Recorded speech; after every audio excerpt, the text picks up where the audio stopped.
बंद अकल का ताला। जय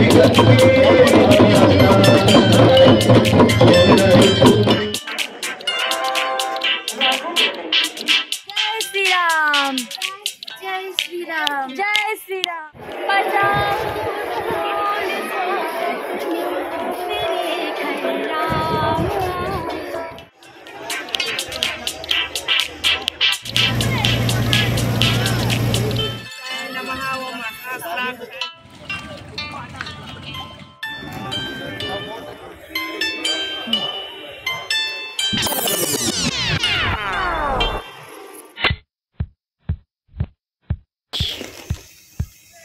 বারাণসী না গেলে আসলে ভারতবর্ষকে ঠিক চেনাই হয় না।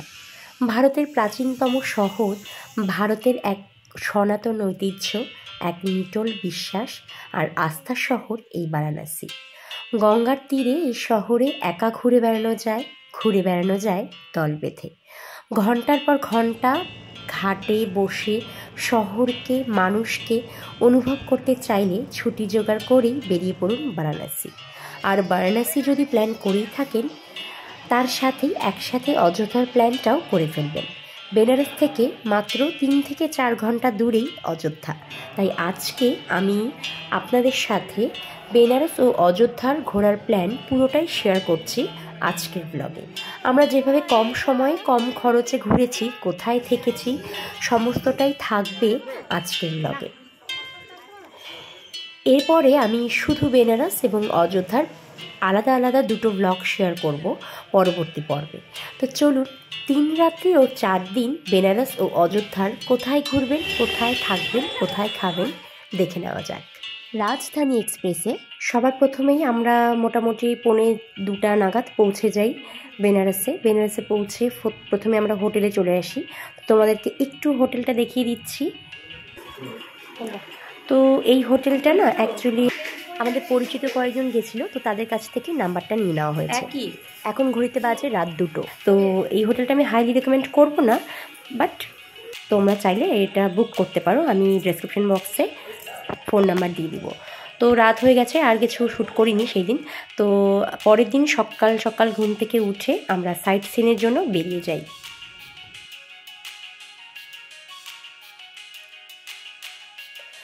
আমরা রাস্তায় টুকটাক খাবার খাই। সকালে যেহেতু কিছু খেয়ে বেরোইনি, টুকটাক খাবার খেয়ে তো প্রথম আমরা মন্দির দর্শন করতে চলে আসি।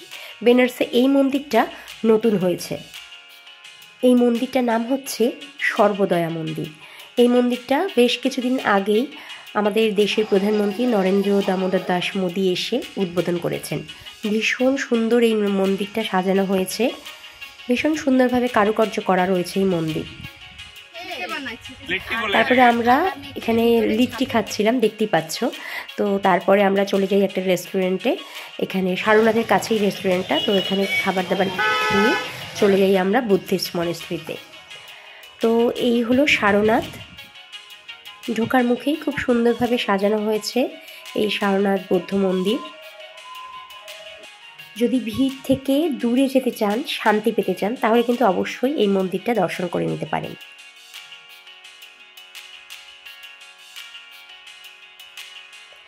এবার চলে এসেছি আমরা ধর্মরাজিকা স্তূপে। এই যে স্তূপটা দেখতে পাচ্ছ,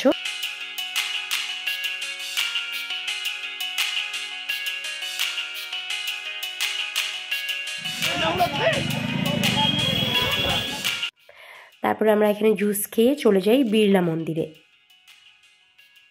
এটা হলো বেনারসের বিড়লা মন্দির।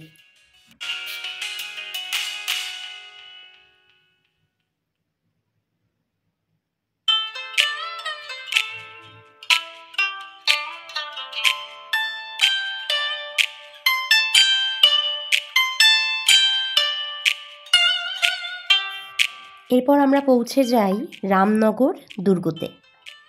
গঙ্গা নদী এবং ঘাটের দুরন্ত ভিউ পেতে হলে এই মোগল ঘরানায় তৈরি এই দুর্গটি সম্ভবত সেরা জায়গা। 1750-এর দশকে রাজা বলবৎ সিং এই দুর্গটি নির্মাণ করেন। বেলে পাথরের এই বিশাল স্থাপত্য এখনও বেশ আকর্ষণীয়, যদিও বাইরে থেকে বেশ জরাজীর্ণ চেহারাও ধরা পড়ছে, দেখতেই পাচ্ছ আমার ভিডিওতে। কিন্তু দশেরার সময় সুন্দর করে সাজানো হয় এই ফোর্ট।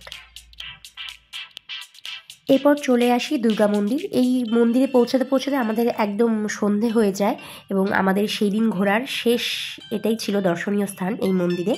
তো তারপর আমরা চলে আসি আমাদের আমাদের হোটেলে। তো হোটেলে গিয়ে এসে ফ্রেশ ট্রেশ হয়ে আমরা একটু বেরিয়ে পড়ি, আর বেরিয়ে টুকটাক সন্ধ্যায় খাবার দাবার খাই। বেনারসের খাবার এখানে ফেমাস, চাট, বেনারসের পান, রাবড়ি, এই খাবারগুলো হচ্ছে ফেমাস।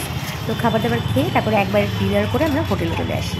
পরের দিন সকালবেলা চলে যাই ঘুম থেকে উঠে বেনারসের প্রধান যে মন্দির কাশী বিশ্বনাথ মন্দির, সেই মন্দির দর্শন করতে। পবিত্র শহর বারাণসী কাশী নামেও তো পরিচিত। এই শহরের প্রতিটি কোণে কোণে অসংখ্য মন্দির। এখানে বেশ কিছু মন্দির রয়েছে, বিশেষত গঙ্গার ঘাট সংলগ্ন, যার ঐতিহাসিক এবং স্থাপত্যের দিক থেকেও অপরিসীম গুরুত্ব রয়েছে। নাগরা ঘরানার নকশা চোখ টানবেই কিন্তু সবার।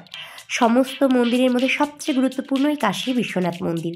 তো আমরা মন্দিরে পুজো দিয়ে তারপরে অন্নপূর্ণাতে আমরা খাওয়া দাওয়া করি এবং সেটা একদমই বিনামূল্যে। কিন্তু আমার আর কোনো সেখানে ফটো বা ভিডিও শ্যুট করতে পারিনি, কারণ ওখানে টোটালি ফটো ভিডিও শ্যুট করা বারণ ছিল। তো তারপর চলে আসি আমরা মহাকাল মন্দিরে। তো সেই মন্দির দর্শন করে আমরা চলে আসি টোটো করে হোটেলে। তারপরে সেদিনই আমরা ফ্রেশ ট্রেশ হয়ে আবার খাওয়া দাওয়া করে বেরিয়ে পড়ি অযোধ্যার উদ্দেশ্যে। খুব সংক্ষেপে আমি দেখাচ্ছি সমস্তটাই। তো আমরা অযোধ্যায় চলে আসি, মোটামুটি 3 থেকে 4 ঘন্টার জার্নি ছিল। তো এই হলো অযোধ্যার স্টেশন।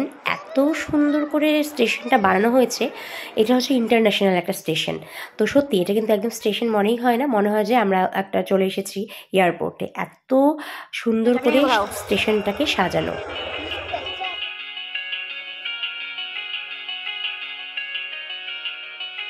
একদম নতুন রূপে সেজে উঠেছে এই অযোধ্যা স্টেশন। আর স্টেশন থেকে বেরিয়েই দেখি চারপাশে শুধু হনুমান আর হনুমান, চতুর্দিকে শুধু হনুমান। তো আমরা স্টেশনে নেমে, তো আমাদের অযোধ্যার যে রুম আগে থেকে বুক করা ছিল, তো সেখানকার ম্যানেজার চলে আসে আমাদেরকে নিতে।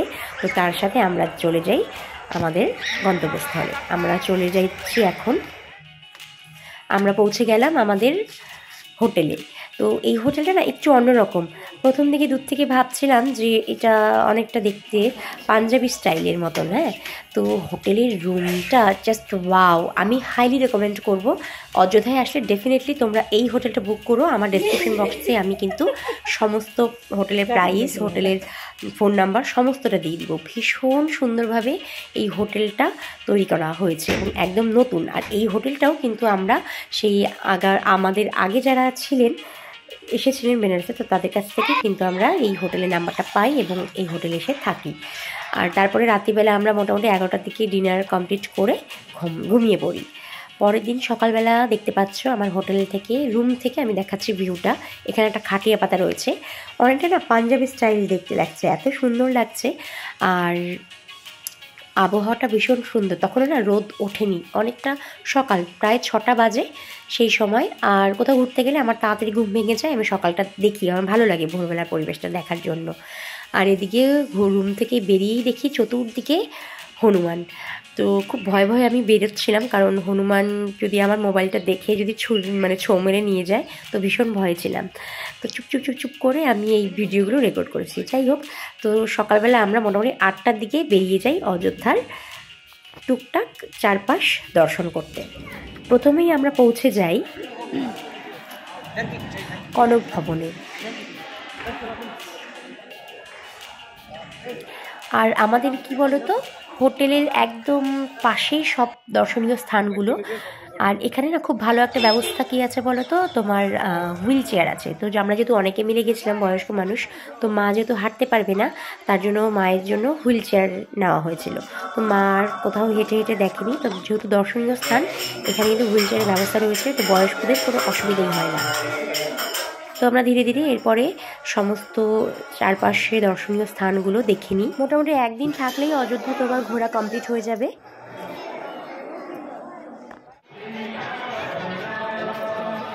এবার আমরা চলে আসি রাম মন্দির যাওয়ার রাস্তায়। তো রাম মন্দির যাওয়ার রাস্তায় চতুর্দিকে প্রচুর দোকানপাট রয়েছে।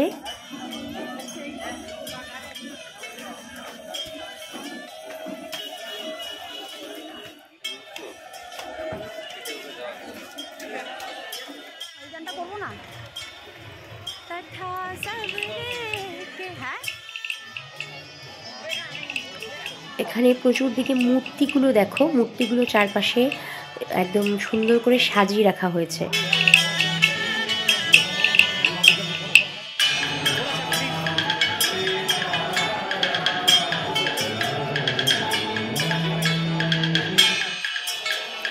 আমরা পৌঁছে যাই রাম মন্দিরে।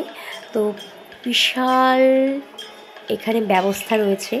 এবার কি বলতো, রাম মন্দিরটা না দূর থেকে সেভাবে বোঝা যায় না, কারণ পুরোটাই শেড দেওয়া, যার জন্য আর অনেকটা দূর থেকেও যে মন্দিরটার ছবি নেব সেটা সম্ভব হয়নি। আর মন্দিরের ভেতরে তো মোবাইল নট অ্যালাউ, তো যার জন্য মন্দিরের ভেতরে কোনো কিছু স্ন্যাপ আমি নিতে পারিনি। তো মন্দির দর্শন করে আমরা এখন চলে যাচ্ছি আমরা আবার আমাদের হোটেলের উদ্দেশ্যে। আর এখানে খাটিয়া পাতা ছিল, তো ফ্রেশ হয়ে এখানে একটু আমি, যেহেতু সবার আগে রেডি হয়ে গেছিলাম, তো ড্রেস চেঞ্জ করে এখানে একটু ফটোশ্যুট করছিলাম।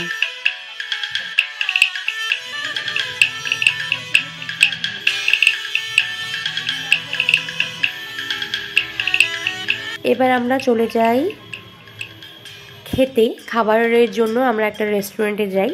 তো আশেপাশে আর কোনো রেস্টুরেন্ট পাইনি, তো এটাই কাছে ছিল, বা নর্মাল ভাতের হোটেলও পাইনি, তো এই রেস্টুরেন্টটাতে যাই। তো রেস্টুরেন্টের খাবারটা না বেশ ভালোই ছিল। আমার মনে হয় নর্মাল ভাতের থেকে ওখানে খাবার, আমার মনে হয় রেস্টুরেন্টের খাবারটা বেশ ভালো লাগবে তোমাদের খেতে। আমাদের তো বেশ ভালোই লেগেছে। অযোধ্যা শহর এত সুন্দর করে সাজানো হচ্ছে, তো মানে কি বলবো, একটা স্বর্গরাজ্যে পরিণত হচ্ছে ধীরে ধীরে এই অযোধ্যা শহর। মোটামুটি 3 থেকে 4 বছর পর এটা একটা স্বর্গরাজ্যে পরিণত হয়ে যাবে।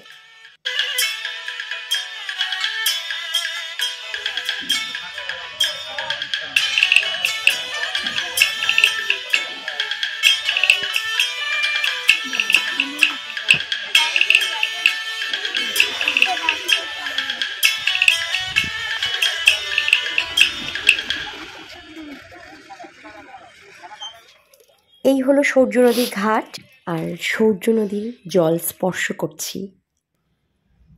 এত দূর আসলাম, স্নান করলাম না, কারণ স্নান করার মতন সময় সুযোগ ছিল না, কিন্তু এত দূরে আসলাম তো জলটাকে তো ছুতেই হবে।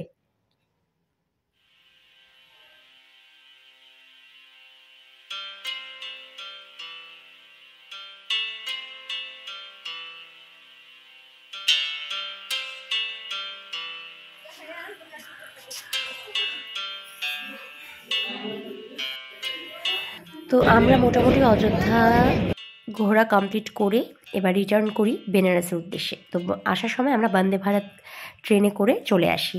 তো বন্দে ভারত ট্রেনের টোটাল রিভিউ আমি শেয়ার করব, আমার পরবর্তী পর্বে আসবে। তো সমস্তটাই আমার প্রত্যেকটা আলাদা আলাদা করে সব কিছু ব্লগ থাকবে। তো যেহেতু এটা একসাথে দেখাচ্ছি, এজন্য খুব সংক্ষেপে আমি জিনিসগুলো দেখাচ্ছি।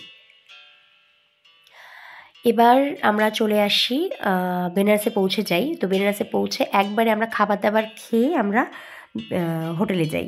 তো প্রথম দিন সত্যি আমরা না বেনারসে ভাতের হোটেল ঠিকঠাক পাইনি খুঁজে। তো সেকেন্ড দিন আমরা আমাদের হোটেলে ঢোকার আগেই একটা সামনেই বাঙালি হোটেল পাই।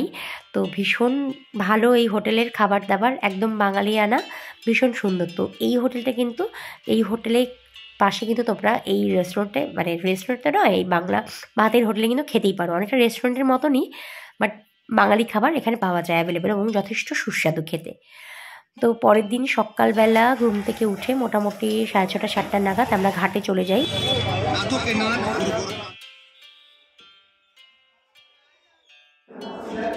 তো যেই ঘাটে যাই আমরা, এই ঘাটটার নাম হচ্ছে কেদার ঘাট।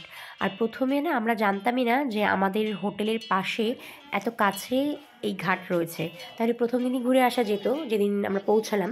তো যাই হোক, পরের দিন সকালবেলা তো আমাদের ঘাটটা একদম হোটেলের কাছেই ছিল, একদম হাঁটা পথেই আমরা চলে আসি এই ঘাটে।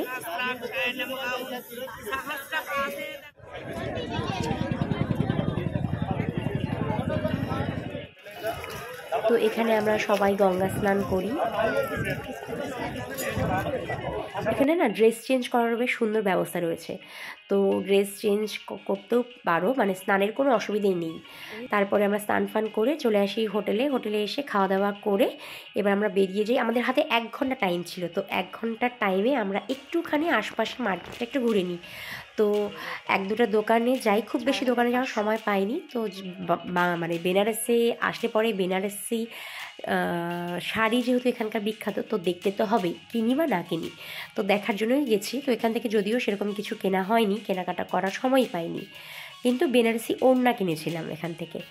তারপরে আমরা চলে আসি আশিঘাটে। মোটামুটি 4:30 নাগাদ আমরা আশিঘাটে পৌঁছে যাই। এবার সব লাগেজপত্র আমাদের হোটেলে রেখে, একটা রুমে রেখে আমরা সেদিন হোটেলের 4 দিন আমরা সারাদিন আর কি আমরা ঘুরে কাটাই, আর একটা রুম শুধু বুক করা ছিল আমাদের। তো আশিঘাটে পৌঁছাই আমরা মোটামুটি 4:30-5টার দিকে। তো ওখানে গিয়ে আমরা প্রথমে নৌকা ভ্রমণে যাই। তো নৌকা ভ্রমণে ওখানে 40 মিনিটের মতন আমাদেরকে নৌকা ভ্রমণ করায়।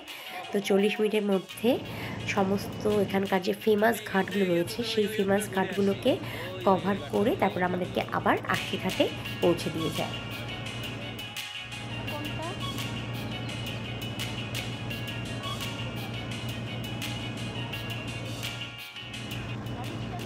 এখানে মোট 84টা ঘাট রয়েছে বারাণসী গঙ্গার ধারে। ভক্তদের বিশ্বাস, পবিত্র গঙ্গা জলে স্নান যাবতীয় জাগতিক পাপকে ধুয়ে মুছে দেয় এবং মুক্তি লাভ করতে সাহায্য করতে পারে। ঘাটের ভিড় এড়িয়ে সারা জীবনের স্মরণীয় অভিজ্ঞতা পেতে চাইলে কাক ভরে কিন্তু পৌঁছে যান ঘাটে। গঙ্গায় সকালের নৌকাবাজ এবং সন্ধ্যায় দশাসমেত ঘাটে দর্শনীয় আরতি না দেখলে বারাণসী ভ্রমণ যেন সার্থকই হয় না। তো এখন কিন্তু ফেমাস ঘাটের মধ্যে আরও একটা ঘাট রয়েছে, সেটা হচ্ছে আশিঘাট। তো আমরা হচ্ছে আশিঘাটের আরতি দেখেছি। ওখানকার লোকজনদের মুখে শুনলাম, মানে স্থানীয় লোকজনদের মুখে, যে ওখানে কিছুদিন আগে বন্যার জন্য ঘাটটা অনেকটাই এলোমেলো পরিস্থিতি হয়ে গেছে। ওখানকার স্থানীয় লোকজনরাই বলল যে আশিঘাটের আরতি দেখার জন্য। আর আশিঘাটের একটা ব্যাপার কি বলতো, এখানে 2 জায়গায় একই সময়ে আরতি হয়, কিন্তু আশিঘাট একটা স্পেশাল ব্যাপার। তো আমাদেরকে মোটামুটি 40-45 মিনিটের মতন ঘুরিয়ে আমাদেরকে আবার নিয়ে এসে পৌঁছে দেয় আশিঘাটে। এবার আমি আমার নিজের অভিজ্ঞতা থেকে বলছি যে যদি বেনারসে তোমরা আসো তাহলে হাতে অন্ততপক্ষে আরেকটা দিন সময় নিয়ে আসো, এখানে তাহলে আরও বেশি ভালো করে উপভোগ করতে পারবে। যদিও এটা আমার একেবারেই পার্সোনাল অভিজ্ঞতা থেকে আমি কথাগুলো বললাম। বেনারসে এটাই আমাদের ছিল শেষ দিন আর চতুর্থ দিন। এখন আরতি শুরু হচ্ছে। আমি এই আশিঘাটের আরতি, গঙ্গা আরতির আমি আলাদাই একটা ব্লগ বানিয়েছি, তো তোমরা চাইলে কিন্তু সেই ব্লগটা দেখে নিতে পারো। আর যারা বেনারসে যেতে পারবে না তারা কিন্তু এই আরতি দেখে কিন্তু অন্ততপক্ষে এই দেখলেও কিন্তু অনেকটাই মন মুগ্ধ হয়ে যাবে। এত সুন্দর আরতি, যেটা সত্যি দেখলে পরে সার্থক হয়ে যায়। এবার আমরা ঘাটে দেখে তারপরে খাওয়া দাওয়া করে চলে আসি স্টেশনে। আমাদের ট্রেন ছিল 11টার সময়। আমরা পৌঁছে যাই মোটামুটি 10টা-20 মধ্যে চলে আসি স্টেশনে।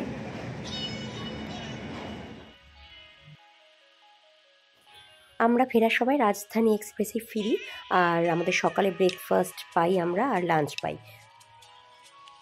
3 রাত্রি 4 দিনে মোটামুটি বেনারসের সমস্তটাই ঘোরা কমপ্লিট হয়ে যায়, বেনারস এবং অযোধ্যা। কিন্তু আমি বলবো পার্সোনালি এক্সপিরিয়েন্স থেকে, নিজের অভিজ্ঞতা থেকে বলবো যে আরেকটা দিন হাতে সময় নিয়ে গেলে আরও একটু ভালো হয়। তো যাই হোক, তো বেশ ভালোই কেটেছে আমাদের কয়েকদিন। এবার বাড়ি ফেরার পালা। আর আমার না এই জানলা ধারের সিটটা বড্ড পছন্দের একটা সিট। তোমাদের কার কার পছন্দের বলো, আর ব্লগটা কেমন লাগলো অবশ্যই কমেন্ট করে জানিও। আর এভাবেই তপস্বী ক্রিয়েশনের সাথে জুড়ে থাকো। খুব তাড়াতাড়ি আগামীতে ব্লগ নিয়ে আসছি। Thank you so much.